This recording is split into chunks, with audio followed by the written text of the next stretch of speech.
լեզուն չսովորելով կարող եք այս երկրի համար պիտանի մարդիկ դառնալ,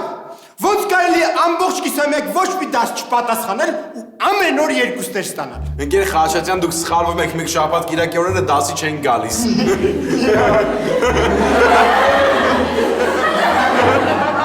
Ու հետևաբար մենք ամեն օր երկու չենք ստանում։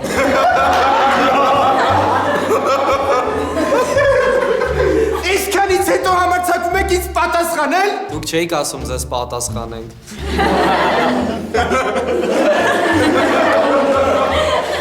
Հիմա էլ սկսեցիք ձեռք առնել, ուրեմն ուշադիր լսեք ինձ թե ձեզ ինչ եմ ասում։ Ես ոչ զայրանալու եմ, ոչ էլ հանդուրժելու եմ այս ձեր պահվածքը։ Ու եթե դուք երեքդ վաղը ամբողջ կիսամյակի անցածը պատրաստված չեկաք ու ինչ չպատասխանեցիք, դուրս եմ շպրտելու դպրոցից։